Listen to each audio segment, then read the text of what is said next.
کہ وہ ہر سال چھٹیوں میں اسے کراچی لے آیا کریں گی، اور میرے گھر میں امی، آپی اور بڑے بھیا بھی مجھے ایسے ہی بہلا رہے تھے۔ بھائی سمیہ، سیالکوٹ کون سا دور ہے؟ تم جب کہو گی میں تمہیں لے جاؤں گا۔ بڑے بھیا نے مجھے بہت یقین دلایا تھا۔ بہرحال یہ سب بہلاوے تھے۔ 2 سال ہو گئے تھے شمائلہ کو سیالکوٹ گئے ہوئے۔ نہ تو اس کی امی چھٹیوں میں سے لے آئی، نہ بڑے بھیا مجھے سیالکوٹ لے کر گئے۔ گزشتہ سال آپی کی شادی پر مجھے یقین تھا کہ شمائلہ ضرور آئے گی، اور وہ آنا بھی چاہتی تھی، لیکن اتفاق سے انہی دنوں اس کی امی بیمار ہو گئی۔ بہرحال ہمارے درمیان خط و کتابت باقاعدگی سے جاری تھی، جس سے ہماری دوستی اب بھی اسی طرح قائم تھی۔ اور جب میں BA کے امتحانوں سے فارغ ہوئی تو شمائلہ اچانک اپنے امی ابو کے ساتھ آ گئی، اور میں جو فراغت کے تصور سے ہی پریشان ہو رہی تھی، اس کی آمد پر بے انتہا خوش ہو گئی۔ اصل میں اس کے امی ابو عمرہ کرنے جا رہے تھے، اور وہ ضد کر کے ان کے ساتھ آئی تھی کہ اتنے دن وہ میرے ساتھ رہے گی۔ سچ مچ میری تو عید ہو گئی۔ پوری رات ہماری باتیں کرتے گزر جاتی، اور دن میں کسی پرانی دوست سے ملنے کا پروگرام بنتا۔ اچھا زمانہ تھا، رشتہ داری کے بغیر بھی لوگ ایک دوسرے پہ اعتبار کرتے تھے۔ اس کے ماں باپ کو ہمارے گھر کے ماحول پر اور میرے ماں باپ پہ بہت اعتبار تھا۔ ہم اکثر ساحل پہ جاتے یا پھر شاپنگ۔ آج بھی ہم شاپنگ کر کے آ رہے تھے کہ راستے میں یہ حادثہ پیش آیا، اور اس وقت سے تو شمائلہ مان نہیں رہی تھی۔ رات میں اچانک جانے کیا خیال آیا، کہنے لگی، سنو سمیہ، غلطی واقعی ہماری تھی۔ میں نے خواہ میں اسے اتنا برا بھلا کہہ دیا۔ کسے؟ میں فوری طور پہ سمجھی نہیں، اور وہ شرارت سے آنکھیں نچا کر بولی، اس بیچارے گاڑی والے کو۔ او ہو بیچارہ، ذرا میری طرف دیکھو تو۔ میں نے اس کی بات دہرائی، لیکن پھر خود ہی سر پٹا گئی، کیونکہ وہ مجھے ہی دیکھ رہی تھی، اور وہ بھی معنی خیز مسکراہٹ اور نظروں سے۔ تمہارا مطلب کیا ہے؟ مجھے غصہ آ گیا۔ لو، میں نے تم سے کچھ کہا ہے؟ ایسے دیکھو بھی مت، ورنہ۔ میں نے تکیہ اٹھا کر اس کے منہ پہ دے مارا۔ پھر کتنی دیر تک ہمارے درمیان تکیوں کا تبادلہ ہوتا رہا۔ ان دنوں امی بڑے بھیا کے لیے لڑکیاں دیکھ رہی تھی۔ یوں تو آپی کی شادی کے بعد سے یہ سلسلہ شروع ہو گیا تھا، لیکن درمیان میں وقفہ آ جاتا، کیونکہ بڑے بھیا ہر لڑکی میں کوئی نہ کوئی نقص نکال دیتے، جس سے امی کا جوش سرد پڑ جاتا، اور تنگا کر وہ بڑے بھیا پر چھوڑ دیتی کہ وہ خود ہی جب کسی لڑکی کو پسند کریں گے تب امی بات آگے چلائیں گی۔ اور بڑے بھیا پتہ نہیں کیا سوچے ہوئے تھے، نہ خود پسند کرتے اور ہماری پسند کو بھی ریجیکٹ کر دیتے۔ بہرحال ان دنوں امی کو پھر سے بھیا کی شادی کے لیے فکر مند دیکھ کر مجھے شمائلہ کا خیال آیا۔ اگر بھیا راضی ہو جائیں تو شمائلہ ہمیشہ اس گھر میں رہ سکتی تھی۔ اس خیال کے ساتھ ہی میں اسی وقت بھیا کے کمرے میں پہنچ گئی۔ یقیناً اس وقت میرا چہرہ خوشی سے دمک رہا تھا، جب ہی بھیا مجھے دیکھتے ہی کہنے لگے، لگتا ہے تمہارا بانڈ یا انعام نکل آیا ہے۔ کتنے لاکھ کا ہے؟ کوئی بانڈ نہیں نکلا، بس ابھی مجھے ایک خیال آیا ہے، اگر آپ میرے خیال سے متفق ہو جائیں تو۔ میں نے تجسس پیدا کرنے کی خاطر بات ادھوری چھوڑ دی، تو بھیا اونچے ہو کر بیڈ کی بیک سے ٹیک لگاتے ہوئے بولے، گویا تمہاری خوشی کا دار و مدار میرے متفق ہونے پر ہے، اور اگر میں متفق نہ ہوا تو؟ نہیں بھائی، ایسی بات نہیں کریں۔ میں نے پہلے ہی سے خوشامد شروع کر دی تو وہ ہنس کر بولے، اپنا خیال تو بتاؤ۔ وہ آپ کے لیے شمائلہ کیسی رہے گی؟ میرا مطلب ہے۔ میں شوق سے اپنا مطلب واضح کرنے لگی تھی کہ بھیا نے سختی سے ٹوک دیا، سمیہ، آپ میری بات پوری تو سنیں۔ شٹ اپ، جاؤ اپنا کام کرو۔ بھیا کے ڈانٹے پر میں کچھ ڈر کر اٹھ کھڑی ہوئی اور جانے لگی کہ بھیا میرا ہاتھ پکڑ کر پھر اپنے پاس بٹھاتے ہوئے کہنے لگے، بہت غلط بات کہی تم نے سمیہ۔ شمائلہ تمہاری دوست ہے، اور میں نے اسے ہمیشہ تمہاری طرح ہی سمجھا۔ تمہیں اس طرح نہیں سوچنا چاہیے۔ اس میں کوئی برائی تو نہیں ہے، میں نے منہ پھلا کر کہا، پھر بھی میں مناسب نہیں سمجھتا، اور دیکھو ناراض ہونے کی ضرورت نہیں، موڈ ٹھیک کرو اور جاؤ کھیلو۔ بھیا نے یوں کہا جیسے میں کوئی چھوٹی سی بچی ہوں اور گڑیا سے کھیل کر بہل جاؤں گی۔ میں ہنستی ہوئی ان کے کمرے سے باہر نکل آئی تو شمائلہ پہ نظر پڑی۔ وہ ریلنگ پہ جھکی نیچے دیکھ رہی تھی۔ کیا دیکھ رہی ہو؟ میں نے اس کے قریب آ کے کہا تو وہ چونکتی ہوئی پوچھنے لگی، تم کہاں چلی گئی تھی؟ کہیں نہیں، بھیا کے کمرے میں تھی، چلو نیچے چلتے ہیں۔ صرف نیچے نہیں، کہیں باہر چلو، میں بور ہو رہی ہوں۔ وہ ریلنگ چھوڑ کر میری کمر میں ہاتھ ڈالتے ہوئے بولی، امی سے تم اجازت لے لو، مجھے تو ڈانٹیں گی۔ میں نے اس کے ساتھ نیچے آتے ہوئے کہا تو وہ فوراً مجھے چھوڑ کر امی کے پاس چلی آئی اور ان سے آپی کے گھر جانے کی اجازت لے کر آئی تھی۔ پھر آپی کے گھر ہم صرف 15 منٹ بیٹھی۔ وہ بیچاری روکتی رہ گئیں کہ رات کے کھانے تک رک جاؤ، اس کے بعد وہ اور دلہا بھائی خود ہمیں چھوڑ آئیں گے۔ اور میں بھی رکنا چاہتی تھی، لیکن شمائلہ جانے کیا سوچ کر آئی تھی۔ آپی کے اتنے اصرار پر ان کے گلے میں باہیں ڈال کر لجاجت سے بولی، پلیز آپی مائنڈ نہیں کریں، ہم پھر آئیں گے۔ اس وقت کہیں اور جانا ہے کیا؟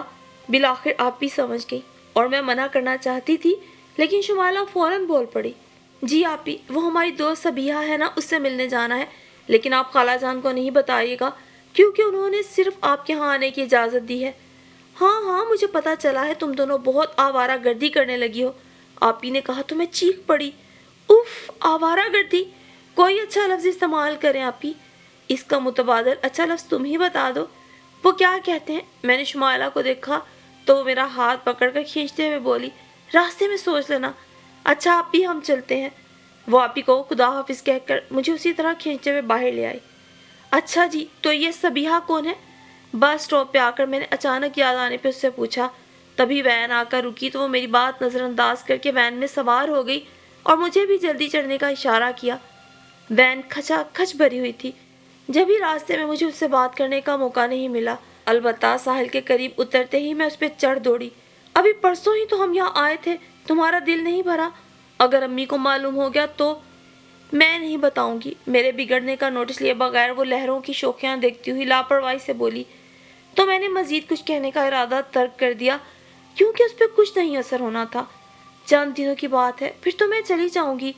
میری خاموشی محسوس کر کے وہ کہنے لگی، اور پتہ ہے سمیہ، مجھے تمہارے ساتھ گزرے یہ سارے لمحات بہت شدت سے یاد آتے رہیں گے۔ کبھی کبھی تو میں رو پڑتی ہوں اور کبھی ابو سے ضد کرتی ہوں کہ وہ دوبارہ کراچی ٹرانسفر کروا لیں، لیکن اب امی نہیں مانتی کیونکہ وہاں میری خالہ اور ماموں وغیرہ ہیں۔ ظاہر ہے اب وہ اپنے بہن بھائیوں کے قریب رہنا چاہتی ہیں، لیکن مجھے وہاں بالکل اچھا نہیں لگتا۔ تم اندازہ نہیں کر سکتی کہ میرے دن کتنے بور گزرتے ہیں۔ کبھی کبھی تو دل چاہتا ہے اڑ کر تمہارے پاس آ جاؤں، اس کی اتنی محبت پر میری آنکھیں بھر آئیں۔ مجھے پتا ہے شمائلہ، کیونکہ میں خود تمہاری دوری کو شدت سے محسوس کرتی ہوں۔ میری آواز کے بوجھل پن نے اسے چونکا دیا، پھر میری لبریز آنکھیں دیکھ کر وہ یکدم میرے گلے سے لگ گئی۔ خبردار رونا نہیں، اس کی پیار بھری وارننگ پر میں ہنس پڑی۔ میں رو نہیں رہی، اور پلیز مجھے چھوڑو، سب لوگ متوجہ ہو رہے ہیں۔ ہونے دو، اس نے پہلے زور سے مجھے بھینچا پھر الگ ہوئی۔ توبہ، تم نے میری ہڈیاں چٹکا دی، میں نے گہری سانس سینے کے اندر اتارتے ہوئے کہا، پھر اس کا ہاتھ پکڑ کر گیلی ریت پر چلنے لگی۔ باتوں میں وقت گزرنے کا پتہ ہی نہ چلا۔ پھر پہلے مجھے ہی احساس ہوا، شام اتر رہی تھی اور ہم دونوں اکیلے تھے۔ جب میں نے اسے احساس دلایا تو وہ بھی پریشان ہو گئی۔ بس اب فوراً چلو اور دعا کرو یہیں سے وین مل جائے، ورنہ اتنی دور چلنا پڑے گا۔ کچھ دیر پہلے جتنا اچھا لگ رہا تھا اب اتنا ہی ڈر لگنے لگا۔ تیز تیز چلتے میں نے کئی بار پیچھے مڑ کر دیکھا، دور دور تک وین کا نام و نشان نہیں تھا۔ ہم دونوں آیت الکرسی کا ورد کرتے سنسان راستے پہ رواں دواں تھی۔ پریشان ہونے کا فائدہ نہیں، قسمت میں ڈانٹ لکھی جا چکی ہے، لہٰذا بآرام سے چلو، اس نے کہا تو مجھے غصہ آ گیا۔ تمہیں کیا فکر، تم تو صاف بچ جاؤ گی۔ نہیں، تمہارے حصے کی مار میں کھا لوں گی، یہ میرا وعدہ ہے۔ اب خدا کے لیے ذرا دم لو، میرا سانس پھول گیا ہے۔ اس کے ساتھ ہی اس نے اپنے قدم روک لیے اور لمبے لمبے سانس لینے لگی۔ تبھی ایک گاڑی ہمارے بالکل قریب سے گزری۔ ہم دونوں اچھل کر پیچھے ہٹیں اور ابھی سنبھل بھی نہیں پائی تھی کہ وہی اجنبی گاڑی ریورس کر کے ہمارے قریب لایا اور شیشے سے سر نکال کر بولا، ارے آپ دونوں وہی ہیں نا؟ اف، میری تو جان نکل گئی، جبکہ شمائلہ اسے دیکھتے ہی تیز ہو کر بولی، ابھی تک آپ کو گاڑی چلانی نہیں آئی؟ سیکھ رہا ہوں۔ وہ ڈھٹائی سے کہہ کے ہنسا اور میں نے شمائلہ کے بازو میں چٹکی کاٹ کر سرگوشی میں اسے چلنے کو کہا تو وہ سمجھ کے فوراً کہنے لگا، آئیے میں آپ کو ڈراپ کر دوں، فی الحال نا ہمارا مرنے کا کوئی ارادہ نہیں۔ شمائلہ اسے جواب دے کر میرے ساتھ چل پڑی تو وہ بھی گاڑی ہمارے ساتھ ساتھ چلانے کے ساتھ ساتھ مسلسل اصرار کرنے لگا کہ وہ ہمیں چھوڑ دے گا۔ کیا حرج ہے، بلکہ اچھا ہی ہے، جلدی پہنچ جائیں گے۔ شمائلہ نے قدم روک کر مجھ سے کہا تو میں نے نفی میں سر ہلا دیا۔ ڈرنے کی بات نہیں، شکل سے شریف آدمی نظر آ رہا ہے، اور ہمارے رکنے پہ ہی وہ اجنبی سمجھ گیا تھا، جب ہی فوراً فرنٹ ڈور کھول دیا۔ فکر مت کرو، میں سنبھال لوں گی سب۔ شمائلہ نے مجھے اطمینان دلانے کے ساتھ بیٹھنے کا اشارہ کیا تو میں آہستہ سے بولی، میں اس کے ساتھ نہیں بیٹھوں گی۔ اچھا پیچھے مرو۔ وہ مجھے دھکیل کر خود اس کے برابر بیٹھ گئی۔ شکریہ، وہ گاڑی سٹارٹ کرتا ہوا بولا۔ جی نہیں، شکریہ ہمیں آپ کا ادا کرنا ہے، اگر زندہ سلامت منزل مقصود پر پہنچ گئے تب۔ شمالہ ذرا بھی نروس نہیں تھی۔ خیر اب اتنا بھی اناڑی نہیں ہوں میں، خصوصاً خواتین کی موجودگی میں تو بہت محتاط ڈرائیونگ کرتا ہوں۔ اچھی بات ہے، اب ذرا سپیڈ بڑھا دے تاکہ ہم آج کی تاریخ میں گھر پہنچ سکیں۔ شمالہ نے بڑی خوبصورتی سے اسے احساس دلایا، جس پر وہ محظوظ ہو کر ذرا سا ہنسا، پھر سپیڈ بڑھاتے ہوئے پوچھنے لگا، کس طرف جانا ہے آپ کو؟ فی الحال سیدھے چلتے جائیں، آگے میں راستہ بتا دوں گی۔ چلیے راستہ تو بتائیں گی، اب نام بھی بتا دیجیے، اور یہ کہ کیا کرتی ہیں آپ؟ اس نے شمالہ سے پوچھتے ہوئے ویو مرر میں ایک اچٹتی نظر مجھ پہ ڈالتے ہوئے پوچھا، اور میں اپنی جگہ اور سمٹ گئی۔ گو کہ میں کوئی دبو قسم کی لڑکی نہیں تھی، لیکن پتہ نہیں کیوں کسی بھی غیر مرد سے بات کرتے ہوئے میرے تو ہاتھ پاؤں پھول جاتے تھے۔ ابھی بھی میں یہی سوچ رہی تھی اور پریشان ہو رہی تھی کہ کہیں وہ مجھے مخاطب نہ کرے۔ نام بتانا ضروری ہے کیا؟ شمائلہ نے الٹا اس سے پوچھا تو وہ ذرا سا کندھے اچکا کے بولا، کوئی ضروری نہیں۔ پھر قدرے توقف سے کہنے لگا، ویسے مجھے ابرار احمد کہتے ہیں، غم روزگار کے سلسلے میں کویت میں مقیم ہوں، آج کل چھٹی پہ آیا ہوا ہوں۔ یقیناً شادی کرنے آئے ہوں گے۔ جواب نہیں تھا اس لڑکی کا۔ اس نے بھی بے ساختہ سراہا، بہت ذہین ہیں آپ۔ شکریہ۔ شمالہ نے گردن اکڑانے کے ساتھ پلٹ کے مجھے یوں دیکھا جیسے کہہ رہی ہو سن لو، اور اس کے پلٹ کر دیکھنے پر ہی غالباً اسے میری موجودگی کا احساس ہوا تو اس سے پوچھنے لگا، یہ آپ کی سسٹر ہیں؟ آپ کو کوئی اعتراض ہے؟ اعتراض کیوں ہوگا، البتہ حیرت ہو رہی ہے، آپ سے بہت مختلف ہیں، یعنی بہت کم گو لگ رہی ہیں۔ میرے بارے میں اظہار خیال کرتے ہوئے اس نے مرر میں پھر ایک نظر مجھے دیکھا تو یک بارگی میرا دل بڑی زور سے دھڑکا۔ تبھی شمائلہ نے مجھے آنکھ مارتے ہوئے کہا، پہلے یہ ایسی کم گو نہیں تھی، اصل میں اس کے ساتھ بڑی ٹریجڈی ہو گئی ہے، بہت دکھی ہے بیچاری۔ ہوا کیا ہے؟ اس نے یکدم سنجیدہ ہو کر ہمدردی سے پوچھا تو شمائلہ دردناک لہجے میں بولی، اس کے میاں نے اسے چھوڑ دیا ہے، اور زیادہ دکھ کی بات یہ ہے کہ بچہ بھی چھین لیا ہے۔ الو کی پٹھی! میں اپنی جگہ تل ملا کے رہ گئی، جبکہ وہ تعصب کا اظہار کرتا ہوا کہنے لگا، بہت افسوس ہوا۔ کون تھا؟ میرا مطلب ہے آپ لوگوں نے دیکھ بھال کے شادی نہیں کی تھی؟ لیجئے، آج کل کسی کا پتہ چلتا ہے، دیکھنے میں اتنا شریف اور ایماندار لگتا تھا، آپ سے بھی زیادہ۔ وہ اتنی معصوم بن کر بولی کہ مجھے اپنی بے ساختہ ہنسی روکنا مشکل ہو گئی، اور پتہ نہیں وہ سمجھا نہیں یا قصداً نظر انداز کر گیا۔ قدرے توقف سے پوچھنے لگا، اب یہ کیا کر رہی ہیں؟ کچھ کرنے کے قابل ہو تو کرے، ہر وقت تو روتی رہتی ہے، ابھی بھی میں اسے بہلانے کی خاطر یہاں لے کر آئی تھی۔ آپ ان سے چھوٹی ہیں؟ بڑی لگتی ہوں کیا؟ شاید وہ اسے عاجز کرنے کا تہیہ کر چکی تھی۔ وہ سچ مچ سٹپٹا کے بولا، نہیں۔ پھر پوچھا کیوں؟ غلطی ہو گئی، چلے معاف کیا، اور دیکھیں یہاں سے بائیں جانب موڑ دیں۔ وہ اجنبی احتیاط سے موڑ کاٹنے کے بعد بار بار مرر میں مجھے دیکھنے لگا۔ میں سمجھ گئی میرے ساتھ ہونے والی ٹریجڈی پر اسے افسوس ہو رہا تھا، جبکہ مجھے دل ہی دل میں ہنسی آ رہی تھی، جسے اس سے چھپانے کی خاطر میں شیشے سے باہر دیکھنے لگی، اور جیسے ہی شمالہ نے گھر کے سامنے گاڑی رکوائی، میں جلدی سے اپنی طرف کا دروازہ کھول کے نیچے اتر گئی۔ اس نے شمالہ سے جانے کیا کہا، پھر ایک دم میری طرف مڑ کے کہنے لگا، سنیں، آپ کے ساتھ جو ہوا اسے بھلانا آسان تو نہیں، لیکن کوشش کریں اور اس بات کا یقین رکھیں کہ زندگی آپ کو بہت سی خوشیاں دے گی۔ میرے خدا، میں اپنی جگہ گمسم کھڑی رہ گئی تھی۔ اور پھر شمائلہ کے امی ابو عمرے سے واپس آئے تو ہمارے بہت اصرار پر 2 دن ہمارے ہاں قیام کیا۔ اس کے بعد شمائلہ کو لے کر سیال کوٹ چلے گئے، اور ظاہر ہے شمائلہ کو جانا ہی تھا۔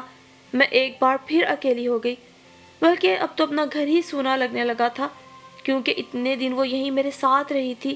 حقیقتاً اس کے دم سے بڑی رونق تھی۔ اب تو امی بھی اس کے جانے کو محسوس کر رہی تھیں، اٹھتے بیٹھتے اسی کی باتیں کرتی۔ اس روز وہ اسے یاد کر رہی تھی تو میرے منہ سے نکل گیا، بھیا مان جاتے تو شمائلہ ہمیشہ یہیں رہ سکتی تھی۔ کیا مطلب؟ امی نے چونک کے مجھ سے پوچھا۔ تب میں نے انہیں ساری بات بتا دی کہ میں نے بھیا سے شمائلہ سے شادی کرنے کو کہا تھا، لیکن وہ نہیں مانے۔ تمہارے بھیا کا تو دماغ خراب ہے۔ اب بتاؤ بھلا شمائلہ میں کیا کمی، اتنی خوبصورت، اتنی خوش مزاج۔ میری پوری بات سن کر امی بھیا پر ناراضگی کا اظہار کرنے لگیں۔ تبھی اتفاق سے بھیا آ گئے۔ صورتحال سے بے خبر امی سے پوچھنے لگے، کیا ہوا امی، کس پہ خفا ہو رہی ہیں؟ امی بس انہیں دیکھ کر اور بڑبڑا کے رہ گئیں۔ تب انہوں نے اشارے سے مجھ سے پوچھا تو میں نے بڑے آرام سے کہہ دیا، امی آپ پر خفا ہو رہی ہیں، یعنی آپ کی شادی نہ کرنے پر۔ اس کا مطلب ہے پھر کوئی لڑکی امی کو پسند آ گئی ہے۔ بھیا نے کنکھیوں سے امی کو دیکھتے ہوئے مسکرا کر مجھ سے کہا تو میرے منہ سے بے اختیار نکل گیا، شمائلہ۔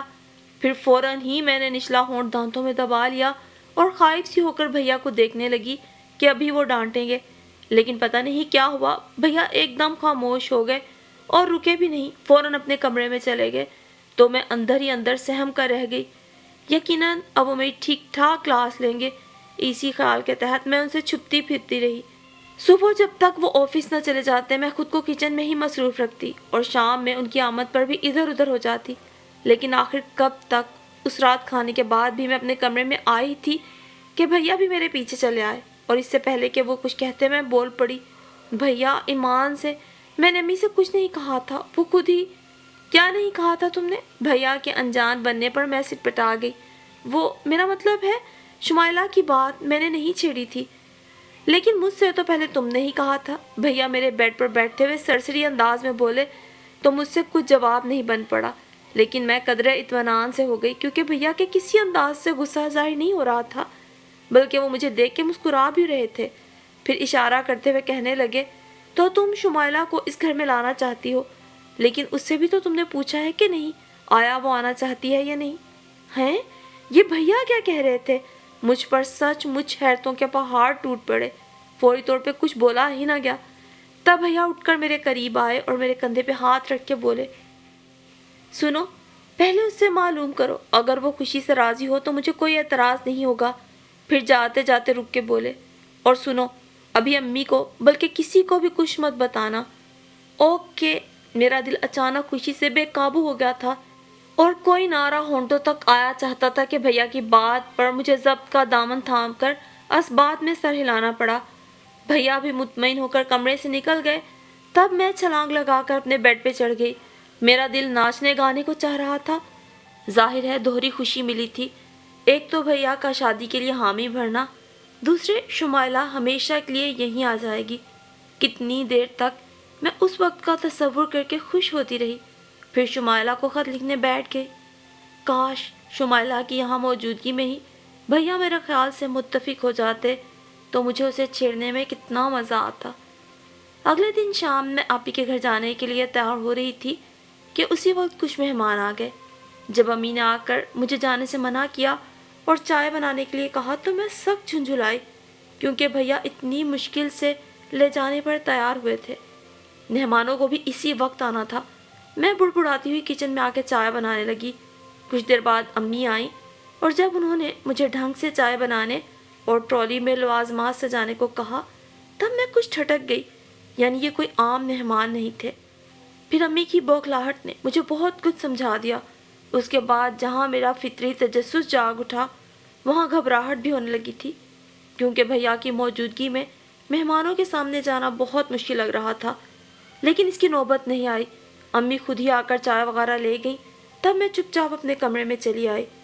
کافی دیر بعد غالباً رخصت ہوتے وقت دو خواتین امی کے ساتھ میرے کمرے میں آئیں تو انہیں دیکھ کر میں اپنی جگہ سے کھڑی ہو گئی۔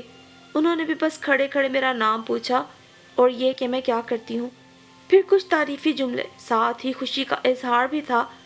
میں کیونکہ سر جھکائے کھڑی تھی اس لیے ان کے تاثرات نہیں دیکھ سکی۔ پھر جیسے ہی وہ امی کے ساتھ کمرے سے نکل کر گئیں میں کھڑکی کے پاس آ کے کھڑی ہو گئی۔ یہاں سے میں ان خواتین کو جاتے ہوئے دیکھنا چاہتی تھی، لیکن ان سے پہلے ڈرائنگ روم سے نکل کر بھیا کے ساتھ جو شخص نظر آیا اسے دیکھ کر میں اچھل پڑی۔ ابرار احمد! میرے ہونٹوں تک یہ نام آیا تھا کہ میں نے جلدی سے اپنا ہاتھ ہونٹوں پہ رکھ لیا۔ اس کے ساتھ ہی مجھے اپنے قریب کہیں اس کی سرگوشی سنائی دی، سنیں، آپ کے ساتھ جو ہوا اسے بھلانا آسان تو نہیں، لیکن کوشش کریں اور اس بات کا یقین رکھیں کہ زندگی میں آپ کو بہت خوشیاں ملیں گی، اور شاید میرے ساتھ ہونے والی نام نہاد ٹریجڈی نے اسے بہت متاثر کیا تھا، جو آپ خود ہی خوشیوں کا پیامبر بن کے چلا آیا تھا۔ اور میں یہ تو نہیں کہوں گی کہ وہ مجھے اول روز ہی اچھا لگا تھا، البتہ اس وقت اسے دیکھ کر میرے دل میں ہلچل مچ گئی تھی۔ اگلے روز امی نے آپی کو بلوا بھیجا اور جو کچھ ان سے کہا وہ آ کر مجھ سے کہنے لگی، سنو سمیہ، کل تمہارے لیے جو پرپوزل آیا تھا تمہارا اس کے بارے میں کیا خیال ہے؟ میں خاموشی سے آپی کو دیکھنے لگی تو وہ میرا ہاتھ تھام کر بولی، اصل میں لڑکا کویت سے آیا ہے اور اس کو چھٹی بھی بس 1 مہینے کی رہ گئی ہے، اس لیے انہوں نے فوراً جواب مانگا ہے۔ امی اور بھیا دونوں کو لڑکا پسند آیا ہے، اب تم جلدی سے اپنا خیال بتاؤ تاکہ… آپی نے بات ادھوری چھوڑ کر شرارت سے میری کمر میں چٹکی کاٹی تو میرے ہونٹ آپ ہی آپ شرمگی مسکراہٹ کی گرفت میں آ گئے۔ اس کے بعد ظاہر ہے آپی کو کچھ کہنے سننے کی ضرورت نہیں تھی۔ اس رات میں بہت دیر تک جاگتی رہی اور جانے کیا کیا سوچتی رہی۔ خصوصاً یہ تصور بڑا دلکش تھا کہ ابرار احمد کو جب معلوم ہوگا کہ میرے ساتھ کوئی ٹریجڈی نہیں ہوئی، وہ محض شمائلہ کا مذاق تھا، اور ظاہر ہے یہ سب میں ہی اسے بتاؤں گی۔ شمائلہ تو یہاں تھی نہیں اور اتنی جلدی اس کی آمد ممکن بھی نہیں تھی۔ پھر اب تو امی کو جانا تھا بھیا کا پرپوزل لے کے، کیونکہ میں اسے خط لکھ چکی تھی اور مجھے یقین تھا کہ وہ بھیا کو ناپسند نہیں کرتی۔ بہرحال مجھے افسوس اس بات کا تھا کہ وہ میری شادی میں شرکت نہیں کر سکتی تھی، کیونکہ سب کچھ آنن فانن طے ہو گیا تھا۔ امی، بھیا اور آپی کو تو ایک لمحے کی فرصت نہیں تھی۔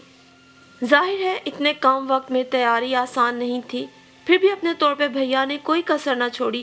ان کا کہنا تھا کہ میری کون سی اور بہنیں بیٹھی ہیں، یوں تیاری میں وقت گزرنے کا پتہ ہی نہ چلا اور میں سنہرے سجیلے خوابوں کو پلکوں کی اوٹ میں چھپائے ابرار احمد کی سیج پر آ بیٹھی۔ یہاں بہت ہنگامہ تھا۔ ابرار کی بہنیں اور کزنز ان سے نیک وصول کرنے میں بہت شور مچا رہی تھیں۔ بڑی مشکل سے میری ساس نے آ کر سب کو خاموش کروایا، پھر انہیں اپنے ساتھ لے گئی تو ایک دم سے خاموشی چھا گئی، لیکن مجھے بالکل احساس نہیں ہوا کیونکہ میں اپنی دھڑکنیں شمار کرنے میں لگی ہوئی تھی۔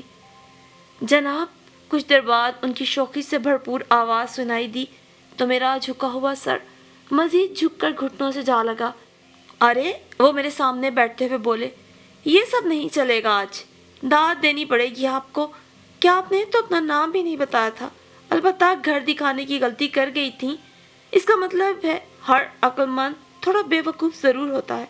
اب بتائیے، پہلے آپ کی عقل مندی کو سلام کروں یا بے وقوفی کو؟ میں دھیرے سے بولی تو انہوں نے دلکش ہنسی کے ساتھ میرا چہرہ اونچا کیا، اور جانے کیا ہوا کہ فوراً ہی وہ ایک جھٹکے سے پیچھے ہٹ گئے۔ میں نے گھبرا کر آنکھیں کھول دی اور ابھی کچھ بھی نہیں کہہ پائی تھی کہ ابرار احمد سناٹے کے عالم میں بولے، آپ؟ اور وہ کون تھی؟ وہ کہاں ہے؟ اور بس یہ جملہ تھا۔ مجھے لگا تھا کمرے کی چھت میرے سر پہ آن گری ہے۔ وہ کون تھی؟ یہ سوال اب میرے لیے عمر بھر کا المیہ بننے جا رہا تھا۔ چند لمحوں کا شمائلہ کا وہ مذاق اور شناسائی کا ایک پل ہمیں اس قدر مہنگا پڑے گا، کاش تب ہمیں اس بات کا اندازہ ہوتا۔ شمائلہ، جو کہ چند دنوں میں میری بھابھی بننے والی تھی، در حقیقت میرا شوہر اس کا متمنی تھا۔